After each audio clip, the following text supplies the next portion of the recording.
Hi everyone, I'm Helen Large, Museums Audiences Manager for Museums Worcestershire. In this short video, I'm going to introduce you to a simple framework for marketing planning. The framework will help you target your resources to the best effect. We're often working with very limited resources, so we need to know that all our marketing is working really hard for us. The framework that I'm going to introduce you to can be used for an annual marketing plan, it could be used for a specific exhibition, or even a special event. Planning your marketing helps you to allocate often limited resources to have the most impact. It helps you to stay focused on your objectives, making sure everything you do in terms of marketing is working towards meeting those objectives. Framework of a marketing plan. Let's take a look at the framework. Title of the activity you are marketing. Marketing is the gateway to your audience, so choose your title of your activity with the audience in mind. Background. This should be a summary of what the product is that you are marketing. It's worth spending time on this, as written correctly, it can be used as marketing copy or used to explain the campaign to others. Think of it as the elevator pitch. You have just seconds to excite somebody about your activity and make them want to know more. You may also want to include here any links to your business plan priorities and any data which shows the need or the drive for the marketing activity. Target audiences. Who are your audiences? Who are you trying to reach and what would you like them to do? Identifying your audience helps you communicate with them more personally, to target the message to them more effectively, and by doing so, increase the chance of them engaging with you. Try and build a picture of your audiences, prioritise and explain them, segment them as much as possible. Any definition of your target audience is useful. It could be older people, families, teenagers, hard-to-reach groups, more diverse audiences, people with an interest in art, history, etc., people in a particular geographic area. This targeting will help to increase the hit rate of your marketing campaign. It also allows you to build better relationships with them. Think about your own experiences with advertising and what makes you respond. There will be some that pass you by without you noticing because they're not targeted at you, but there will be others that you instantly connect to. And this is what you're aiming for as you set out who your target audience is. This is where any existing audience data comes in useful. If your objective from your marketing strategy is to increase visitor numbers, it is much easier and cheaper to stimulate your existing visitors to visit again than it is to attract new audiences. It is very costly to target those people for whom a visit to your site hasn't been on their radar. Objectives. What does your marketing plan need to deliver? For example, this could be visitor numbers, income targets, audience development, engagement with your local communities, engagement with higher income visitors. Make these SMART targets because then it will be easier to tell if your plan has been successful. Selling points and messages. You know who you want to come, you know what you want them to engage in. How do you sell it to them? Your selling point should be a list of positive things about your activity that will make people want to engage with it. For persuasive marketing copy, it's useful to think in terms of benefits rather than features. The feature might be that the exhibition is family friendly. The benefit is that parents and carers can relax knowing the children aren't going to get told off for touching and might learn something whilst they're having fun. It means you're going to have a lovely time, you don't need to worry, this is for you. The feature might be a walk around your grounds. The benefit is getting close to nature, good for your health, or maybe practicing mindfulness. In all copywriting, be clear, don't use jargon, use language your target audience will understand. Think about what you would say if you were selling it to a friend. How would you describe your product in appealing terms? It's also useful to have a set of images reflecting the selling points of your activity too. For the examples I've just mentioned, the image might be happy children engrossed in an activity or a relaxed looking couple wandering the grounds.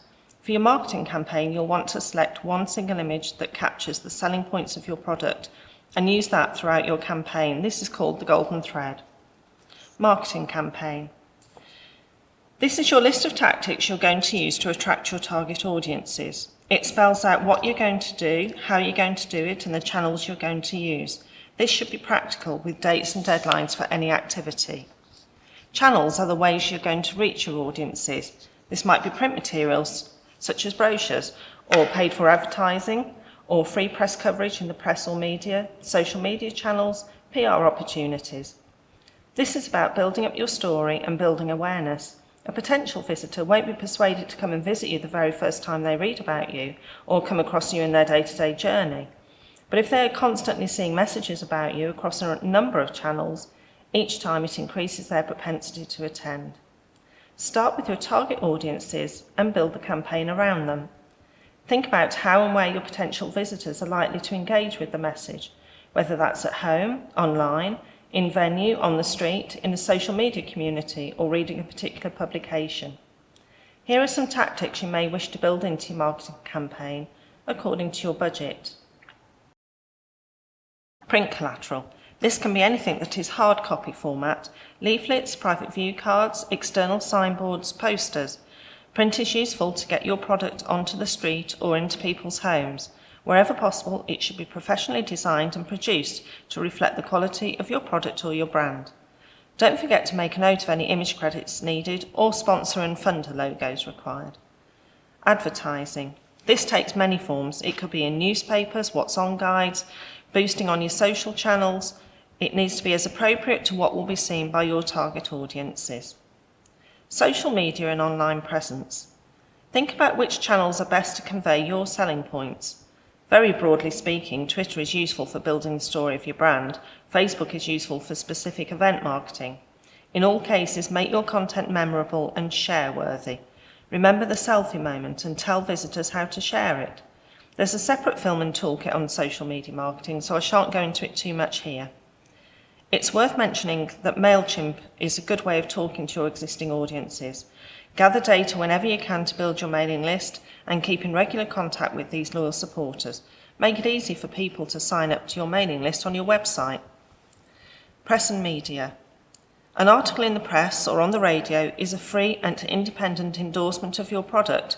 This needs careful planning, as media have very specific deadlines for content, and you need to provide your content to them at the optimum time. For your marketing campaign, think of your angles. Make a list of your press releases and where to send them to, including a note of photo opportunities and angles for radio interviews. You may need 2 different news releases, one for local media and one for regional or national media, if the product is of wider news value. Marketing resources. This is about budgets and people. Be realistic and honest about what you can achieve with the resources you have. If you have no budget, then an objective of doubling your audience is not realistic. However, a 10% uplift may be more in reach. Evaluation. How are you going to measure success? This could be participant numbers, income, equivalent advertising value, or it might be more qualitative data. Make sure you share your successes with the team. I'm going to share with you now 2 very different marketing campaigns I ran at the Art Gallery and Museum for 2 very different exhibitions and 2 very different audiences.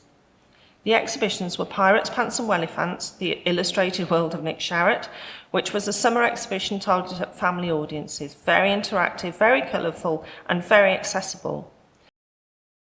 And then Jeremy Deller's Battle of Orgreave, a contemporary art exhibition by this Turner Prize-winning artist with quite challenging content. Target audience. There were 2 very different audiences for 2 very different shows. The target for Pirates was families from Worcester and Worcestershire who were looking for things to do during the long summer holidays. They may not already be visitors, so they need a good deal of reassurance that this is for them. The target for Jeremy Deller was current attenders who consider themselves fairly art or politically informed. They're comfortable visiting an art gallery. There may be students in Worcester or Birmingham, for example. Objectives. For Pirates, our targets were visitor figures and retail income. This was about attracting a volume of people with spending power. But it was also to showcase that even as an imposing Victorian building, we're family friendly, especially to those families who don't usually visit us. For Deller, our objectives were less about big visitor figures and more about building our profile as an art gallery able to tackle serious subjects and not afraid of controversy. We would get this through media coverage and support from our peers. Selling points. For Pirates, it was this household name, the hands-on nature of the exhibition. It was free on all over the holidays, so you have plenty of time to visit and visit more than once, and it was fun. For Deller, it was the Turner Prize-winning status of the artist, the subject matter and its significance to Worcester's history. Marketing campaign. For Pirates, 10,000 colourful flyers were inserted into the local newspapers, reaching out to our geographic target audience. Freestanding display units were put in local libraries, where we knew our target families would be visiting. Posters were sent to schools. A children's private view meant 40 children went back to school the next day telling their friends what a fantastic time they had. Children are as important to word-of-mouth marketing as adults. An open day with Nick Sharrett created a buzz and got us on local radio. The banners on the building shouted, "Family friendly, please come in." For Della, all materials carried this striking, unflinching and unmissable image. The private view was targeted at our peer group audience. We worked with Icon Gallery in Birmingham as they have a ready contemporary art audience and we did not. Paid for advertising targeted the local and regional magazines for Pirates, whereas Della appeared in more art-focused publications to reach those with an interest. Our social media channels were pretty much the same for the two exhibitions, but the tone of voice was very different, with animated GIFs, video footage and a Snapchat filter for Pirates, all illustrating what you could do in the exhibition. Della was much more about the strength of what you could see, utilising the striking objects from the exhibition to stimulate comment and debate online. Press and media again targeted very different audiences, with the Della reaching out to students and union members via their own publications, whereas Pirates sought to build excitement by targeting local press early and getting Nick's voice out as far as we could. Evaluation. It's important to know if you've met your objectives. For these exhibitions, we gathered evidence from audience research and staff and visitors' comments. It's worth saying we had a small marketing budget for both exhibitions, but I am aware not everyone has that. There are things you can do without budget, such as social media, websites, your own and others, press releases, even email signatures, and not forgetting your staff. Every point of contact your staff have with visitors is an opportunity to sell. So there you have it. The marketing planning framework and some tips on how you can use it to promote your activity. If you're interested in finding out more about your audiences, you might like to look at the Audience Agency's Audience Finder programme, which you can find on their website.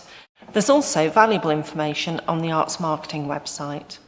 This has been a Museums Worcestershire production supported by Historic England.